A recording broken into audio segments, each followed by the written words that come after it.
as you know, when it comes to your videos, obviously they're all going to be loosely based around your main niche that you can help people with, as that's what's going to attract your ideal future clients. So if you're a productivity coach, productivity is always going to be at the heart of your content. If you're a relationship coach, relationships are always going to be at the heart of your content, and so on with any other niche. But of course, there are thousands of subtopics within your niche that you could make videos on. And so right now, we're going to cover how you can create an endless supply of video ideas for your channel so you never run out of content. And strategy number 1 is to remake proven content.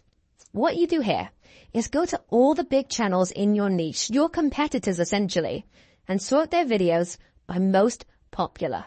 And what you have right here is a list of videos that you know there's demand for because the view count tells you these were very popular. Now, some might not be within your expertise or things you're interested in, but if they're in your niche, some will be. So what you can do is remake the video, but with your own spin on it. Because you know it's a proven topic there's demand for, but now put your mark on it. Create the video in your style with your own tips, your unique perspective and anecdotes, examples, and so on. So it's not that you're copying the video. You're taking inspiration from the popular, proven ideas that other people in your niche have had. So if you want to get 100 video ideas right now, just open up a spreadsheet, literally pick 10 channels in your niche, and go get 10 video ideas from each of those channels once you've sorted their videos by most popular. And then you literally have a spreadsheet of 100 proven ideas you can make new, up-to-date videos on. And just as a bonus tip for this strategy, once in a while, you should do this with your own channel. You should remake similar videos on the topics that did best on your channel, because those are clearly the videos your audience liked the most, so they want more on that. One of the biggest lessons I've learned on YouTube is that it's totally fine to repeat yourself. I'm not saying you should clone the exact video word for word, but you should make a video on a similar topic or in a similar style to the ones that performed the best. Because a lot of your newer subscribers won't have seen those videos of yours anyway. In fact, a lot of your older subscribers might have missed them too. Not everyone watches every video. But even for those subscribers of yours who did see that original video that did well on your channel, well, clearly they're very interested in that topic and would be glad to hear more on it. Because you have to hear something multiple times for it to really sink in anyway. So you're doing your audience a disservice by not repeating your best ideas. And maybe by now, you have a slightly different perspective on that video. Some new stories, some new examples, a new format to put that information in. So it's not going to be an identical video. You're just taking inspiration from your own most popular videos. And this strategy is great because it reminds us we don't always have to come up with a totally never before done idea. In fact, it's beneficial to use proven ideas so you know there's demand for them. And I really just want to stress, this strategy doesn't mean you can't still get creative. It just means we don't need to reinvent the wheel every time. The data is showing us what's working already, so it takes the pressure off. But now let's move on to strategy number 2, which is the remix strategy. Obviously, we just talked about taking inspiration from popular videos in your own niche. But the remix strategy is where we take inspiration from outside your own niche and merge different ideas together. Because the reality is most things in life are remixed without us really realizing it. Nothing is 100% unique. All art remixes parts of other art. Everyone takes inspiration from others. And that's essentially what we're going to do with this strategy. We're going to take ideas from existing work, combine them together in order to create something that feels fresh and new. So let's take a look at a practical example.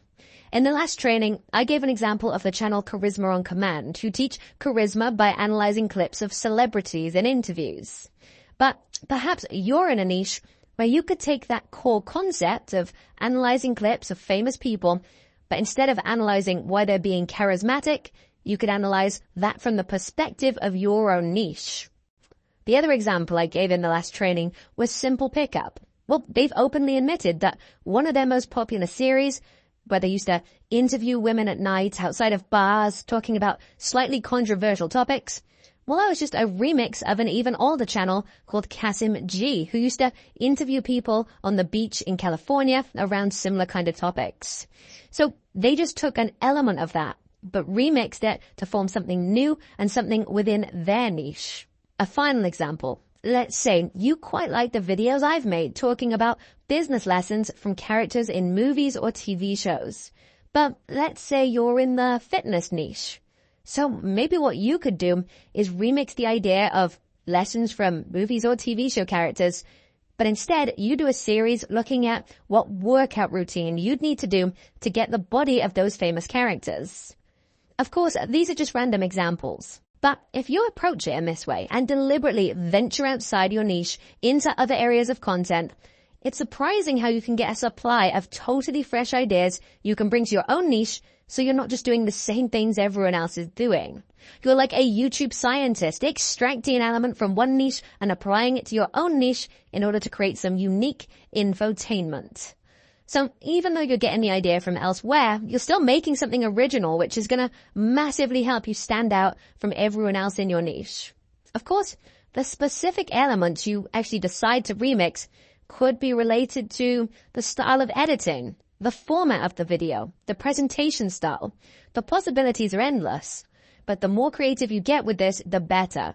And although it does take a little time and practice, now that you've heard this strategy, you can start getting inspiration from pretty much any video you watch. Just ask yourself the question, what elements from this video could I apply to my own content? And eventually you will come up with some really awesome new ideas just by doing this. But now let's talk about strategy 3, the list. This is simply where you keep a list on a Google document and write down any idea as soon as it comes into your head. That's why I say use a Google Doc, so you always have it with you on your phone, your computer, or any device. You can access it wherever you are and drop the idea down. Of course, if you prefer physical lists, that can work too. But the reason this is so powerful is because we actually have ideas all the time, but we forget them or we lose track of them by having them all over the place. I had that problem at the start with YouTube. I had notes of ideas everywhere, but having one central place where you list content ideas and then delete them once you actually start making the video, that's so effective. As what then happens is you get into the habit of seeing ideas and writing them down, and that's a really powerful habit to form. Maybe you're talking with someone who asks you a good question or says something interesting, and then as soon as you're done with that conversation, you can jot that idea down on the document, and suddenly when you next come to make a video, you've got this ever-growing list filled with potential ideas. So commit right now to having a central list where all your ideas are going to go, and get into the practice of writing them down immediately so they're all in one place and none of them slip past you. Because as much as we think they won't, they probably will. Strategy 4 is the brain dump. Now, although some of the best ideas do come when you least expect it, which is why we have strategy 3, the fastest way to get a lot of new video ideas is to book out time in your calendar for brainstorming. These days, we rarely give ourselves time to just think. And I want to introduce you to the premise of your idea muscle. Now, if you were trying to grow and strengthen any other muscle in your body, your biceps, let's say, you'd regularly work them out, right? You'd be putting them under stress every week. Well, we need to start working our idea muscle, so to speak. We need to work it more, and the stronger it gets, the better we'll get at coming up with ideas, the more creative we'll get. And the only way we can really do this is by scheduling short little bursts of time to solely focus on coming up with YouTube ideas to add to our idea list. However, when some people try to do this, they say they get some sort of writer's block when no ideas are coming. And I've definitely had that in the past, where you're just kind of staring at the empty page and struggling to get inspiration. But the solution to this is quite simple. Don't worry how bad the ideas are. In fact, deliberately try and come up with some bad ideas.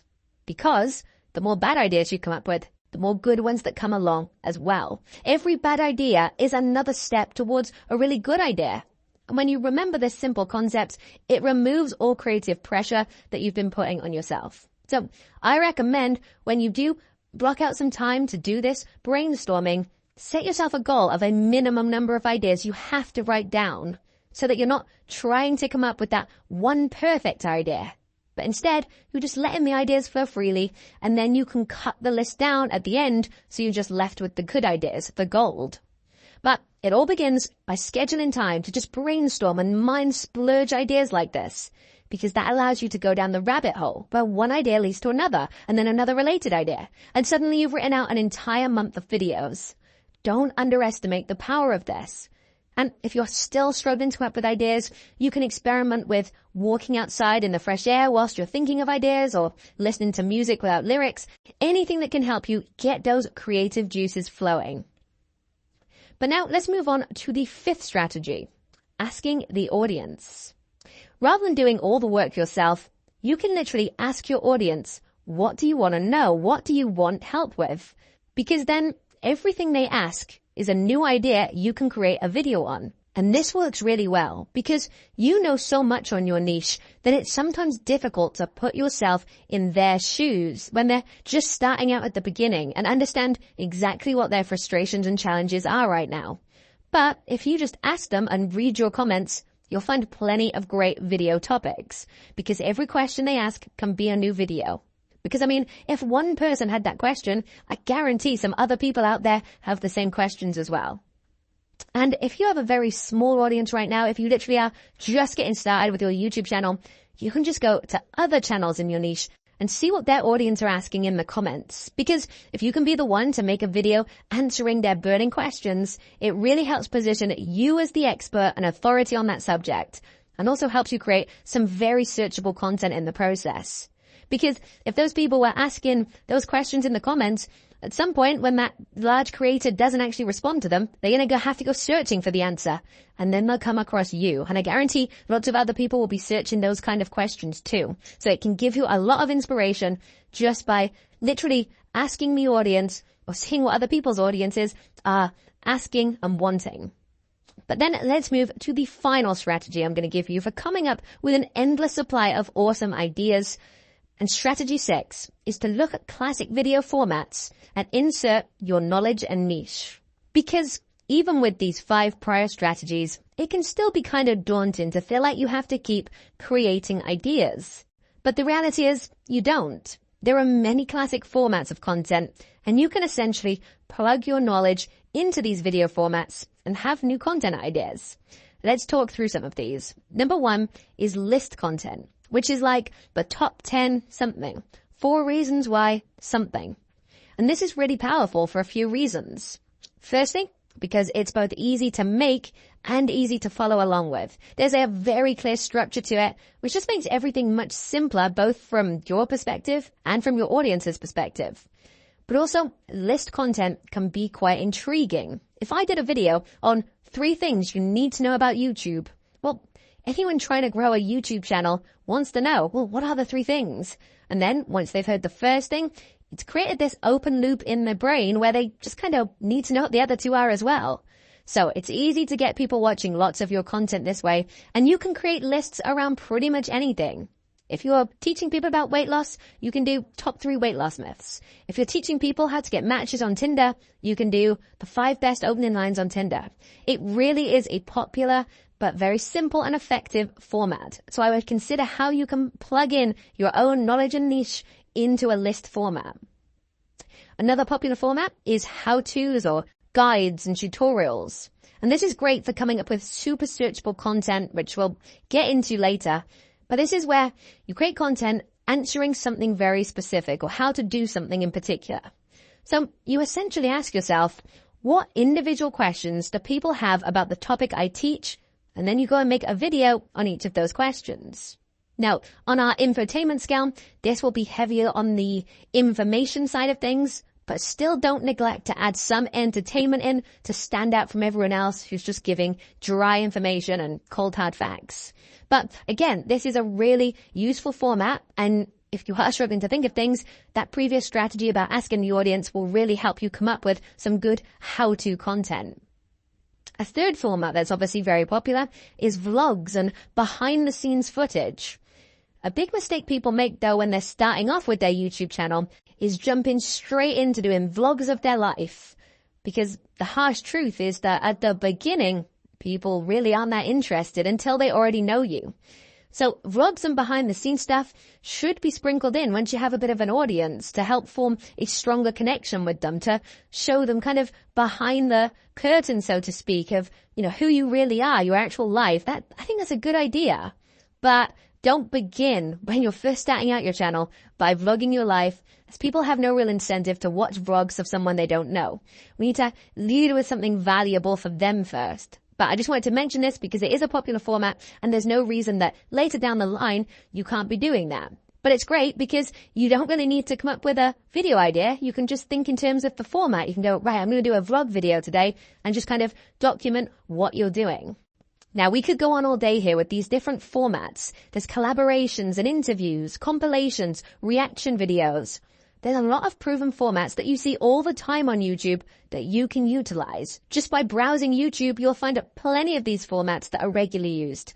You just need to pick the ones that you feel would suit your niche and your content best. So you might use this strategy 6, in combination with some of the other strategies we've mentioned. But let's just look at a quick example of this strategy 6 in action. Let's say your niche is something obscure, like ventriloquism. I'm not sure why that came to mind, but it's just to illustrate that this does work with any niche. You could go, okay, I'm going to do a list video. How about 3 things you didn't know about ventriloquism? Then you can go, okay, I want to do a how-to video. And you can do how to get started with ventriloquism. Then, when you've got a bit of a following and your channel's more established, you might think, okay, I'm going to do a vlog video now. And you do a day in the life of a ventriloquist. It's the same with the other formats too. You just apply your niche to the format and then you pretty much have new content. So, hopefully you're now seeing what I mean when I say you can come up with endless ideas pretty easily. With these 6 strategies for coming up with YouTube ideas, I don't think you're ever going to run out of content. And as I mentioned, one idea often leads to another, or leads to an idea for a whole series of videos. And I know at this point some people might be thinking, well, which strategy is best to use? But my personal recommendation is that at the beginning, experiment a lot. Try all 6 of these strategies to see which you like best and which gives you the best results. And also, feel free to test out a mix of different formats and series to see what your audience responds best to and which you enjoy most or feel most comfortable making. Later down the road with your channel, you can perhaps start to double down on the type of content that's working best. But you got to remember, even the most established creators have multiple different formats of content and different styles with their video. So being a bit more experimental, I think, is a good thing. And I just wanted to stress this because some creators do get a bit worried about experimenting. But this is kind of crucial to avoid burnout and keeping your content fresh. You have to keep, using a mix of these different strategies to get ideas from different places. Because you don't actually know what your audience likes until you show them what you can offer. And if you do use a mix of these 6 different strategies, you're getting some proven content, you're getting some more experimental, unique stuff too. You're getting the best of both worlds, really. So I hope this has been helpful, and I'm sure you're going to be able to come up with a lot of exciting new ideas for your channel now. I'll see you in the next training.